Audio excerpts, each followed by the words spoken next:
সালামের জবাব দিলেন, তাতে মনে হয় বেশ কয়েক মাস ধরে নফল রোজা রেখে শরীর একেবারে ক্লান্ত, শরীরও চলে না, বাড়িতেও ভালো লাগে না, এই জন্য মনের দুঃখে মাহফিল আসছেন, তাই না? এই যদি আমাদের আওয়াজের অবস্থা হয়, তারপরে যে আল্লাহ তাআলা আমাদের উপরে রহম করেন, দয়া করেন, এটাই বিশাল পাওয়া। আমাদের তো শরীর ঠিক মতো চলে না, এই জন্য আওয়াজ দিলে একটু পুরুষের মতো দেবেন। আপনাদের কি কোনো ভয় আছে? এটা মাহফিল নাকি কবরস্থান? আমরা জিন্দা না মুর্দা? পুরুষ না মহিলা? যদি আওয়াজ জোরে দেই, মহিলারা শুনলে কি আমাদের গুনাহ হবে? তাহলে আওয়াজ দিলে পুরুষের মতো দেওয়ার চেষ্টা করবেন। পারবেন তো ইনশাআল্লাহ? বাজারে যে পরিমাণে লোকজন দেখা গেল, তারা যদি এই মাহফিলে আসে, আমার মনে হয় বসার জায়গা হবে না। কিন্তু মনে রাখবেন, দুনিয়াতে যেখানেই যান দুই শ্রেণীর মানুষ পাবেন, ভালো আর মন্দ। কথা বলেন না কেন? একটা জাতের মানুষ আর একটা অজাতের মানুষ। কথা কয় না, বোঝেন নাই মনে হয়? যেই জায়গাতে যাবেন, জানাজা হোক, ঈদের নামাজ হোক, জুমার নামাজ হোক, মাহফিল হোক, যেই জায়গায় যাবেন দুই শ্রেণীর মানুষ পাবেন। একটার উদ্দেশ্য থাকে যে মাহফিলে যাব, দোকানপাটে যাব, একটু আড্ডা খাবো, বাদাম খাবো, চা খাবো, যদি সুযোগ হয় চুরি পট্টি থাকে, মা বোনদের একটু চেহারা দেখবো। কথা কয় না কেন? এরকম ছেলেপেলে দেখবেন, কিছু কিছু ছেলেপেলে আছে মহিলা প্যান্ডেলের আশেপাশে ঘুরঘুর করে। যদি জিজ্ঞাসা করা হয়, কে বাবা এই মহিলা প্যান্ডেলের আশেপাশে ঘুরতেছো, তুমি কি নিরাপত্তা দিতেছো নাকি তোমার বউ বাচ্চা এখানে আছে? কয় কেউ নাই, বউ খুঁজতেছি। এরকম আছে না নাই? গাইবান্ধাই নাই, গাইবান্ধার ছেলেদের সাহস কম, এটা অন্য জেলার কথা বলতেছি। এই এলাকার ছেলেরা খুবই ভালো, অনেক ভদ্র। এই জন্য বলতেছি, যাদের নিয়ত ভালো আছে তারা রাস্তাঘাটে দোকানপাটে অযথা আড্ডা না মেরে, আগামীকালকেও আসাদ মোড়ের বাজার থাকবে, দোকান থাকবে, ব্যবসায়ী থাকবে, কিন্তু এই মাহফিল খুঁজে পাওয়া যাবে না। কথা বলেন ঠিক না? এই জন্য অনুরোধের ভাষায় বলবো, আপনারা মেহেরবানি করে দোকানপাটে আড্ডা না মেরে, রাস্তাঘাটে অপচয় সময় নষ্ট না করে, আল্লাহর কোরআন শোনার নিয়তে যারা বাড়ি থেকে বের হয়েছেন, মেহেরবানি করে এই মাহফিলে চলে আসুন, এই জান্নাতের বাগানে বসুন, এখান থেকে কিছু শুনে বাস্তব জীবনে আমল করার চেষ্টা করবেন ইনশাআল্লাহ। আল্লাহ পাক আমাদের সবাইকে মাহফিলে উপস্থিত হওয়ার তৌফিক দান করুন। জোরে বলুন আমিন। আমি আরেকবার সালাম দিয়ে আলোচনা শুরু করছি, আশা করছি আগের চাইতে জবাব একটু বাড়বে ইনশাআল্লাহ, আওয়াজ বাড়বে তো ইনশাআল্লাহ। আসসালামু আলাইকুম ওয়া রাহমাতুল্লাহি ওয়া বারাকাতুহু। ইন্নাল হামদালিল্লাহিল আকরামিল্লাযী খালাকাল ইনসানা ওয়া কাররামা ওয়া 'আল্লামাহু মিনাল বায়ানি মা লাম ইয়া'লাম। ফাসুবহানাল্লাযী লা ইহসা ইমতিনানুহু বিল লিসানি ওয়ালা বিল কলাম। নাশহাদু আল্লা ইলাহা ইল্লাল্লাহু ওয়াহদাহু লা শারীকা লাহু ওয়া নাশহাদু আন্না সাইয়্যিদানা ওয়া সানাদানা ওয়া হাবিবানা ওয়া মাওলানা মুহাম্মাদান আবদুহু ওয়া রাসূলুহু আল্লাযী আরসালাহু বিল হাক্কি বাশীরান ওয়া নাযীরা ওয়া দা'iয়ান ইলাল্লাহি বিইذনিহি ওয়া সিরাজান ওয়া কামারান মুনীরা। فقد قال الله تعالى في كلامه المجيد وفي فرقانه الحميد। সকলে জবান ছেড়ে মোহাব্বতে আওয়াজ দিয়ে পড়ুন, আউযু বিল্লাহি মিনাশ শাইতানির রাজীম। বিসমিল্লাহির রাহমানির রহিম। قد أفلح المؤمنون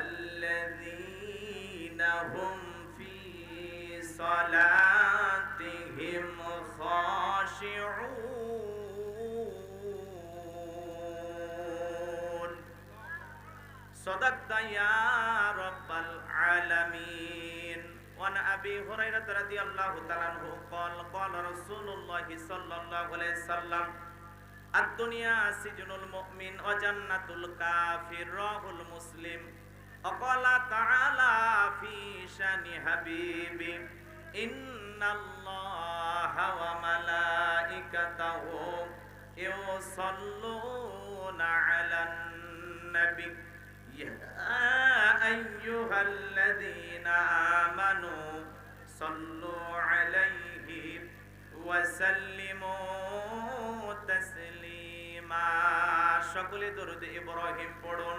اللهم صل على محمد وعلى آل محمد كما صليت على إبراهيم وعلى آل إبراهيم إنك حميد مجيد اللهم بارك على محمد وعلى آل محمد كما باركت على إبراهيم وعلى آل إبراهيم إنك حميد مجيد মুসিবত না পাই যদি মুসিবত না পাই যদি করুণা তোমার কবরে হাসরে কি হবে আমার কবরে হাসরে কি হবে আমার আসি গো ডুবে আমি পাপেরি সাগরে না জানি কি হবে ও পারে হাসরে আসি গো ডুবে আমি পাপেরি সাগরে না জানি কি হবে ও পারে হাসরে তোমারি সুপারিশ বিনে তোমারি সুপারিশ বিনে কেমনে হব পার কবরে হাসরে কি হবে আমার কবরে হাসরে কি হবে আমার তুমি তো দিয়েছ দেখিয়ে আলোর পথ বলেছ সে পথেই মিলবে রহমত তুমি তো দিয়েছ দেখিয়ে আলোর পথ বলেছ সে পথেই মিলবে রহমত কেন যে ভুল পথে আমি কেন যে ভুল পথে আমি করলাম জীবন পার কবরে হাসরে কি হবে আমার কবরে হাসরে কি হবে আমার লা ইলাহা ইল্লাল্লাহ জোরে লা ইলাহা আওয়াজ করে মহাব্বতে লা ইলাহা ইল্লাল্লাহ জোরে লা ইলাহা ইল্লাল্লাহ জোরে লা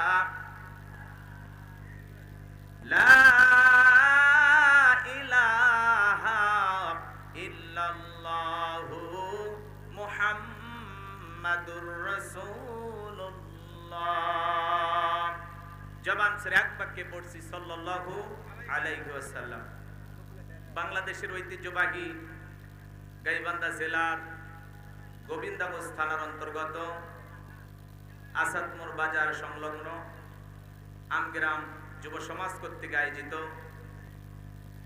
আজকের এই শহীদ আল্লামা দেলোয়ার হোসেন সাইদি রহমতুল্লাহ আলাইহি ও বৈষম্য বিরোধী ছাত্র আন্দোলনের সকল শহীদদের আত্মার মাগফিরাত কামনায় আজকের এই দোয়া তাফসীরুল কোরআন মাহফিলের শ্রদ্ধাভাজন সভাপতি বিশিষ্ট আলেম দ্বীন হযরত মাওলানা কুতুবে আলম আনসারী সাহেব দামাত বারাকাতুম আলিয়া আল্লাহ পাক তার এই গোলামকে হায়াতে তৈয়বা সিয়াতে কুলিয়া দান করুন, সকলে বলুন আমিন। আজকের প্রোগ্রামের প্রধান অতিথি বিশিষ্ট রাজনীতিবিদ, বিশিষ্ট শিক্ষাবিদ, অত্র ইউনিয়নের সম্মানিত অভিভাবক, শ্রদ্ধাভাজন বড় ভাই জনাব মাওলানা মোহাম্মদ জাহাঙ্গীর কবির সাহেব দামাত বারাকাতুম আলিয়া। আল্লাহ পাক তার গোলামকে সুস্থতার সহিত নেক হায়াত দান করুন, জনগণের খেদমতের জন্য কবুল করুন, সকলে বলুন আমিন। আজকের প্রোগ্রামের বিশেষ অতিথি জনাব এবাইদুল্লাহ বিন খন্দকার আকাশ, আল্লাহ পাক তার গোলামকে কবুল করুন, সকলে বলুন আমিন। আমার পূর্বে আলোচনা রেখে ধন্য করেছেন এক জাত তরুণ উলামা ইকরাম। অনেকগুলো নাম আছে, বলতে গেলে অনেক সময় লাগবে। আল্লাহ তাআলার কাছে দোয়া করতেছি সকল তরুণ আলোচকদের কণ্ঠ আল্লাহ পাক দ্বীনের জন্য, ইসলামের জন্য কবুল করুন, সকলে বলুন আমিন। বিশেষ করে আমার পূর্বে যিনি আলোচনা রাখলেন মাওলানা আলমগীর হোসেন বিপ্লবী, কথা বলেছেন আমাদের অত্র এলাকার কৃতি সন্তান শাহিদ বিল্লাহ, কথা বলেছেন শফিউল আজম, এইচ এম মেহেদী হাসান সিদ্দিকী সহ যত উলামা ইকরাম কথা বলেছেন। আল্লাহ পাক সবাইকে দ্বীনের জন্য কবুল করুন, সকলে বলুন আমিন।